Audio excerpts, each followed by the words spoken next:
Hello my dear students, welcome to my educational channel విద్యా ఉద్యోగ సమాచారానికి స్వాగతం. ఈరోజు ఈ వీడియోలో మనం ఒక ఇంపార్టెంట్ స్కాలర్షిప్ స్కీమ్ గురించి నేను మీకు ఎక్స్ప్లెయిన్ చేయబోతున్నాను. అజీమ్ ప్రేమ్జీ ఫౌండేషన్ గర్ల్స్ కోసం అందించే ఒక ముఖ్యమైన స్కాలర్షిప్ ప్రోగ్రామ్ గురించి క్లియర్గా తెలుసుకుందాం. మరి ఇలాంటి లేటెస్ట్ స్కాలర్షిప్ స్కీమ్స్ కానివ్వండి, కెరీర్ గైడెన్స్ కానివ్వండి, జాబ్స్ నోటిఫికేషన్స్ కానివ్వండి, మీకు ఎప్పుడు అందాలంటే ఈ ఛానల్ని సబ్స్క్రైబ్ చేసుకొని బెల్ ఐకాన్ నొక్కండి. నా వీడియో ఎప్పుడు అప్లోడ్ చేసినా కూడా మీకైతే రీచ్ అవుతుంది, మీరు ఉపయోగించుకోండి. ఇంకా అజీమ్ ప్రేమ్జీ స్కాలర్షిప్ ఎవరైతే వెనుకబడ్డ వర్గాల బాలికలు వాళ్ళ యొక్క కళాశాల విద్యను కొనసాగించడానికి ఈ ప్రోగ్రామ్ అయితే చాలా ఎకనామిక్ సపోర్ట్ అనేది ఇవ్వడం జరుగుతుంది. ఈ స్కాలర్షిప్ ఇచ్చేది మనకు అజీమ్ ప్రేమ్జీ ఫౌండేషన్ అండి. దీంట్లో మనకు ఎవరైతే ఎంపిక అవుతారో వాళ్ళకి ప్రతి సంవత్సరం 30,000 రూపీస్ అయితే మనకు స్కాలర్షిప్ ఇస్తారు. ఇందులో మనకి డిగ్రీ వాళ్ళకు కూడా ఇస్తారు, డిప్లొమా కోర్సులో జాయిన్ అయిన వాళ్ళకు కూడా ఇస్తారు. వాళ్ళ కోర్సు కంప్లీట్ అయ్యేంత వరకు డిగ్రీ కోర్సు 3 ఇయర్స్ ఉంటే 3 ఇయర్స్ వస్తుంది, 4 ఇయర్స్ ఉంటే 4 ఇయర్స్ వస్తుంది. డిప్లొమా కోర్స్ కూడా మీకు ఎన్ని ఇయర్స్ ఉంటే అన్ని ఇయర్స్కి ఎవ్రీ ఇయర్ 30,000 స్కాలర్షిప్. ఓన్లీ గర్ల్స్కి ఈ స్కాలర్షిప్ అనేది ఎలిజిబుల్ ఉంది. ఇంకా ఎలిజిబిలిటీ వచ్చేది మనం గమనించండి. మీరు ప్రభుత్వ పాఠశాల లేదా కళాశాలలో రెగ్యులర్ విద్యార్థిగా, ఓపెన్ కాదు, రెగ్యులర్ విద్యార్థిగా 10th క్లాస్ మరియు 12వ తరగతి ఉత్తీర్ణత పొంది ఉండాలి. అంటే మీరు డిప్లొమా కోర్సులో జాయిన్ అయితే జనరల్గా ఏంది మనకి 10th క్లాస్ వాళ్ళు డిప్లొమాలో జాయిన్ అవుతారు కదా, పాలిటెక్నిక్ లాంటి కోర్సెస్లో. సో వాళ్ళు ఎక్కడ చదివి ఉండాలి? 10th క్లాసు గవర్నమెంట్ స్కూల్లో చదివి ఉండాలి. డిగ్రీలో జాయిన్ అవుతారు కదా, 12th ఇంటర్మీడియట్ పాస్ అయిన వాళ్ళు ఎక్కడ చదివి ఉండాలి? గవర్నమెంట్ కాలేజీలో చదివి ఉండాలి. ఇది కండిషన్ చూసుకోవాలి. మీరు గవర్నమెంట్ ఇన్స్టిట్యూషన్లో చదివి మీరు ఇప్పుడు ఆ రెగ్యులర్ కోర్సులో నెక్స్ట్ జాయిన్ అయిన వాళ్ళకే ఎలిజిబుల్ ఇది.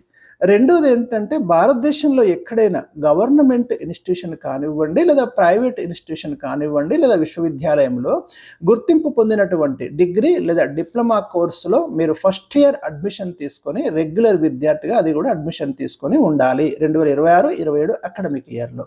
ఇంకో విషయం మీకు క్లియర్గా చెప్తున్నారు కదా, ఇది ఓపెన్ వాళ్ళకైతే కాదు, రెగ్యులర్ స్టూడెంట్స్కి. అది కూడా ఇప్పుడు ఫస్ట్ ఇయర్లో జాయిన్ అయిన వాళ్ళకే ఈ స్కాలర్షిప్ వస్తుంది. సెకండ్ ఇయర్లో ఉన్న వాళ్ళు, థర్డ్ ఇయర్లో ఉన్న వాళ్ళైతే ఈ స్కాలర్షిప్ ఎలిజిబుల్ కాదు. క్లియర్.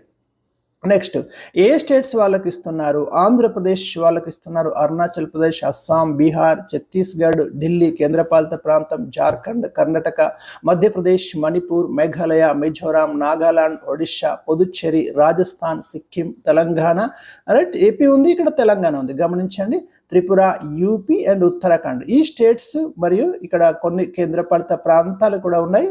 వాళ్ళకైతే ఇది మనకు ఇవ్వడం అనేది జరుగుతుంది. నెక్స్ట్ వచ్చేసి మనకి దరఖాస్తులు ప్రారంభ తేదీలు. ఫస్ట్ రౌండ్లో మనకు 10th ఆగస్టు 2026 నుండి స్టార్ట్ అయ్యి 31st ఆగస్టు 2026 వరకు ఫస్ట్ రౌండ్ అప్లికేషన్స్ మీరు సబ్మిట్ చేసుకోవచ్చు. సెకండ్ రౌండ్ వచ్చేసి మనకు 10th జనవరి 2027 నుండి 31st జనవరి 2027లో మీరు అప్లై చేసుకోవచ్చు.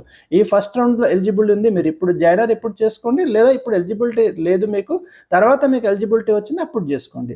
ఇంకా దరఖాస్తు చేసుకోవడానికి ఎటువంటి ఫీజు లేదండి, గమనించండి, ఫ్రీగా మీరు అప్లై చేసుకోవచ్చు. అన్ని దరఖాస్తులు ఆన్లైన్లో మా వెబ్సైట్ ద్వారా మాత్రమే స్వీకరించబడతాయని క్లియర్గా ఇవ్వడం అనేది జరిగింది. అజీమ్ ప్రేమ్జీ ఫౌండేషన్ వాళ్ళ వెబ్సైట్ ఉంటుంది, సో అక్కడి నుంచి మాత్రమే మీరు అప్లై చేసుకోవాలి. ఇంకా అతి ముఖ్యమైన సమాచారం, అవసరమైనటువంటి డాక్యుమెంట్స్ ఏముండాలంటేనండి, ఈ క్రింది డాక్యుమెంట్లు స్పష్టంగా జిరాక్స్ కాకుండా ఒరిజినల్ ఎడిట్ చేయకుండా సమర్పించాలి అంటున్నాడు. అంటే మీరు ఒరిజినల్ డాక్యుమెంట్స్ని స్కాన్ చేయండి, స్కాన్ చేసి వాటిని అప్లోడ్ చేయాలి డైరెక్ట్గా, గుర్తుపెట్టుకోండి. ఇక్కడ పాస్పోర్ట్ సైజు ఫోటో, బ్యాక్గ్రౌండ్ తెలుపు రంగులో మరియు గత 6 నెలల్లో తీసింది ఒక పాస్పోర్ట్ సైజు ఫోటో ఉండాలి. 2 మీ ఆధార్ కార్డు. 3 బ్యాంక్ ఖాతా వివరాలు అన్నాడు. పాస్బుక్ అయినా ఇవ్వండి, లేదా గత 1 నెల ఖాతా స్టేట్మెంట్ అయినా ఇవ్వండి. గుర్తుంచుకోండి, బ్యాంక్ ఖాతా వివరాలు స్పష్టంగా మీ యొక్క అకౌంట్ నెంబరు విజిబుల్ ఉండేటట్టు చూసుకోండి. ఇక 10వ తరగతి ఒరిజినల్ మార్క్ షీట్, ఇది కూడా మీరు స్కాన్ చేసి క్లియర్గా వాళ్ళ దాంట్లో అప్లోడ్ చేయాలి. అంటే ఒరిజినల్ మార్క్స్ వాళ్ళేం తీసుకోరు. 12వ తరగతి ఒరిజినల్ మార్క్ షీట్, గమనించండి. అడ్మిషన్ ప్రూఫ్, మీరు ఏ ఇన్స్టిట్యూషన్లో అయితే జాయిన్ అయ్యారో, డిప్లొమా ఆర్ డిగ్రీ, అక్కడి నుంచి ఒక బోనాఫైడ్ సర్టిఫికెట్ లేదా ట్యూషన్ ఫీ చెల్లించినటువంటి రిసీట్ అయినా పర్వాలేదు. అన్ని సాఫ్ట్ కాపీలు అంటున్నారు, గమనించండి, హార్డ్ కాపీలు కాదు, అన్ని సాఫ్ట్ కాపీలు ఇక్కడ పీడిఎఫ్ రూపంలో లేదా జేపీజీ ఆర్ పిఎన్జీ ఫార్మాట్లో 30 KB నుండి 500 KB పరిమాణంలో ఉండాలి. ఇది జాగ్రత్తగా తీసుకొని అప్లోడ్ చేసేయండి, స్కాన్ చేసి జాగ్రత్తగా. ఇంకా ఏమైనా డౌట్స్ ఉంటే మీరు ఇక్కడ గమనించండి. ఇక్కడ ఒక ఫోన్ నంబర్ ఇచ్చారు మీకు 9019960536కి మెసేజ్ చేయండి. వాట్సాప్ హెల్ప్ లైన్ నంబర్ అని పేర్కొనడం జరిగింది. ఇక్కడ క్యూఆర్ కోడ్ కూడా ఉంది, మీకు స్కాన్ చేసుకోవచ్చు అప్లై చేయడానికి. సో ఇది మనకు ఈ అజీమ్ ప్రేమ్జీ ఫౌండేషన్కి సంబంధించిన స్కాలర్షిప్ డీటెయిల్స్ అండి. మరి మీరు ఈ అవకాశాన్ని అయితే గర్ల్స్ ఉపయోగించుకొని మీ యొక్క ఎడ్యుకేషన్కి అంతరాయం లేకుండా మీరు చూసుకోండి. వీడియో నచ్చితే తప్పకుండా లైక్ చేయండి, షేర్ చేయండి. Thank you for watching. మరిన్ని అప్డేట్స్ కోసం ఛానల్ని ఫాలో కండి.